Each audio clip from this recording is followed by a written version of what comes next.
যে বাচ্চাদের পায়ে ব্যথা হওয়ার কারণ কি? প্রথমে আমাদের একটা বিষয় ভাবতে হবে যে বাচ্চাদের পায়ে ব্যথাটা কিন্তু দুইভাবে হয়। একটা হলো স্বাভাবিক ব্যথা এবং একটা হলো অস্বাভাবিক ব্যথা।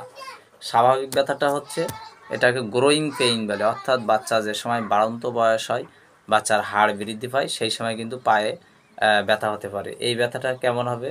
এটা রাতের দিকে ব্যথাটা হবে এবং কামড়ানো কামড়ানো চিবানো ব্যথা হতে পারে এবং সেটা কিন্তু টিপে দিলে আস্তে আস্তে ব্যথাটা 15-20 মিনিট থেকে আধা ঘন্টা, সর্বোচ্চ 1 ঘন্টার ভিতরে বাচ্চা ব্যথা কমে যাবে এবং বাচ্চা ঘুমিয়ে পড়বে। এটা কিন্তু স্বাভাবিক, এটা হলো গ্রোয়িং পেইন বলে।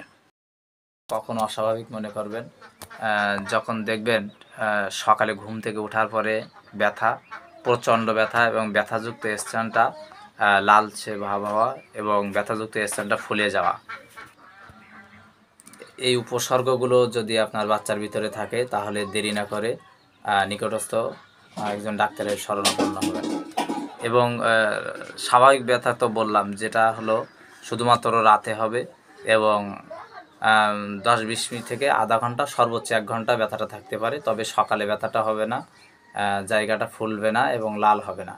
এইগুলো কিন্তু গ্রোয়িং পেইনের ব্যথা। বাচ্চাদের এই গ্রোয়িং পেইন এড়ানোর জন্য আপনারা কী করতে পারেন? ভিটামিন ডি যুক্ত খাবার বেশি দেবেন এবং পুষ্টিকারক খাদ্য খাবার বেশি দেবেন এবং দুধ, ডিম এই জাতীয় খাবার, ক্যালসিয়াম খাবার এইগুলো বেশি দিতে হবে।